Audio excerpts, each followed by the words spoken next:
మాట్లాడే కదా అంటే యాక్చువల్గా ఈరోజు మీకు కోటల ప్రభుత్వం ఏర్పడి 2 సంవత్సరాల్లో ఏమైనా సాధించాం.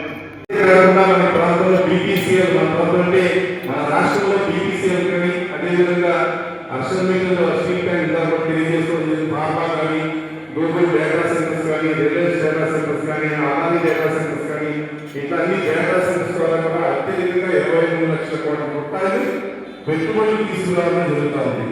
అంటే 23 లక్షల కోట్ల పెట్టుబడులు తీసుకొస్తే 20 లక్షల ఉద్యోగాలు కానీ ఒక విధంగా చూస్తే మనం చూస్తున్నాం. ఒక పెన్షన్ స్కీమ్ గతంలో 5 సంవత్సరాల పాటు 3,000 నుంచి 2,000 నుంచి 3,000 రూపాయలు పెంచడానికి, 5 సంవత్సరాల్లో 1000 పెంచడానికి వాళ్ళు ఎన్నో కష్టాల పడుతూ పెంచడానికి ఒక మనసు కూడా రావాలి. అదే మన ప్రభుత్వం వచ్చిన తర్వాత 3 నుంచి 4,000 చేయడం కానీ, కొంతమందికి 6,000 ఇవ్వడం, కొంతమందికి 10,000 ఇవ్వడం, 15,000 వివిధ రకాలుగా మనం ఈరోజు పెన్షన్ రూపంగా ఇవ్వడం జరుగుతూ ఉంది. ఈ పెన్షన్ స్కీమ్ ఎన్టీ రామారావు గారు 30 రోజులకి 30 రూపాయలు ప్రారంభిస్తే ఈరోజు 4,000 రూపాయలకి 4,000 రూపాయల్లో సుమారుగా 2,850 రూపాయలు, 2,900 రూపాయలు ఓన్లీ తెలుగుదేశం ఎన్డీఏ కూటమి అధికారం కూడా పెన్షన్ జరిగింది. అంతేకాదు తల్లిదండ్రులు అని చెప్పి గతంలో మనం అమ్మఒడి అక్కడ ఇచ్చేవాడు. ఈరోజు తల్లిదండ్రులు సూపర్ 6 లో పెట్టిన తర్వాత చూసాం మనందరం కూడా ఇంటింటికి వెళ్ళి చెప్పినప్పుడు ఏదైతే సూపర్ 6 లో భాగంగా మనం ఆ రోజు ఇంటికి వెళ్ళి చెప్పినప్పుడు అందరికీ కూడా ఒకరుంటే 15,000, ఇద్దరుంటే 30,000, ముగ్గురుంటే 45,000, నలుగురుంటే 60,000 రూపాయలు ఇస్తామని చెప్పి హామీ ఇవ్వడం జరిగింది. ఈ రోజు తద్వారా అందరికీ కూడా పిల్లలందరికీ అంటే గత ప్రభుత్వంలో ఓన్లీ 40 లక్షల మంది పిల్లలకు మాత్రమే ఇవ్వడం జరిగింది. ఈ రోజు ఈ ప్రభుత్వం వచ్చిన తర్వాత సుమారుగా 63 లక్షలకి పిల్లలకి విద్యగా ఒక అవసరమైనటువంటి తల్లికి వందనం ద్వారా డబ్బులు ఇవ్వడం జరుగుతుంది. అంటే ఎంత తేడా ఉంది. ఒక పెన్షన్ స్కీమ్ లోనే సుమారుగా 12-13,000 కోట్ల రూపాయలు వ్యత్యాసపరంగా కానీ, అదేవిధంగా తల్లికి వందనం ద్వారానే సుమారుగా 3,000 కోట్ల రూపాయలు అయిపోయాక కానీ, అంతేకాకుండా ఆడవాళ్ళందరూ కూడా ఉచిత బస్సు సర్వీస్.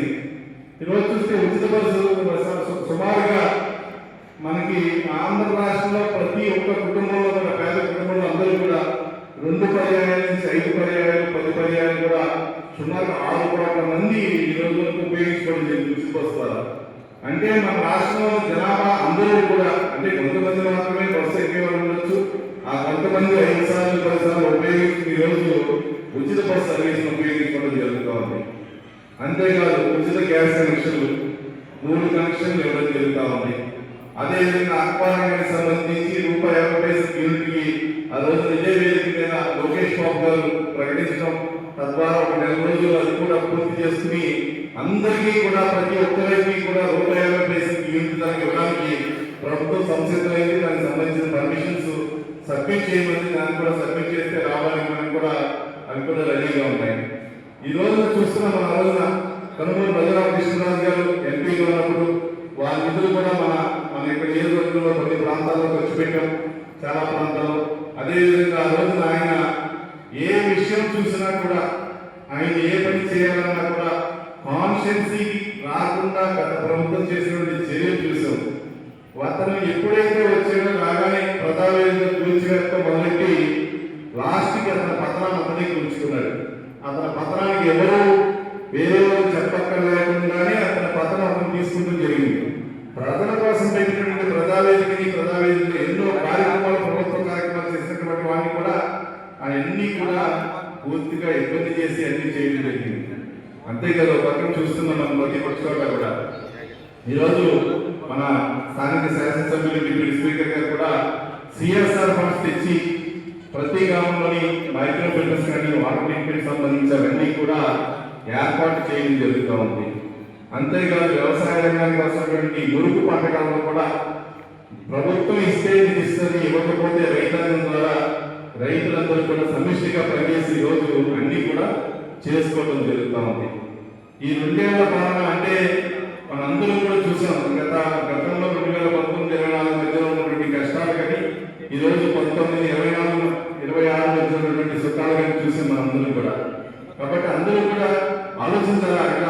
ప్రతిపక్ష పార్టీ ఒడ్డుల పార్టీ ఇప్పుడు కూడా చెప్తా ఉంది, ఏమంటుంది, మీరేం చేస్తున్నారు స్కీమ్స్ అని. అంకిల్ చెప్తే ఈరోజు గతానికి ఇప్పటికి ఒక సంవత్సరానికి 25,000 కోట్ల రూపాయలు వ్యయం పెరిగింది ఖర్చు. అంటే 25,000 కోట్ల రూపాయలు అంటే సామాన్యమైన విషయం కాదు. ఎందుకంటే ఒక పక్క పెన్షన్లో కానీ, ఒక పక్క ఈ అమ్మ తల్లికి వందనం కానీ, ఇలా ఫ్రీ బస్ కానీ, అదేవిధంగా అన్నింటిలో కూడా చేయడం జరుగుతూ ఉంది. అదేవిధంగా మత్స్యకారులకు కూడా ఆవిడ ప్రోత్సాహకాలు ఇవ్వడంలో కానీ ప్రతి ఒక్క విషయంలో చేయడం జరుగుతుంది. అంతేకాదు ఆంధ్ర రాష్ట్రంలో మన భారతదేశంలో ఏ మూలా లేని విధంగా ఎక్కడా జరిగినటువంటి లేనటువంటి పరిస్థితులన్నీ కూడా మన ఆంధ్ర రాష్ట్రం ఈ రోజున వైజాగ్ స్టీల్ ప్లాంట్ స్థిరీకరించడం, కొత్తగా స్టీల్ ప్లాంట్ తీసుకురావడం, కడపలో స్టీల్ ప్లాంట్ తీసుకురావడం, అంటే సుమారుగా 1,00,000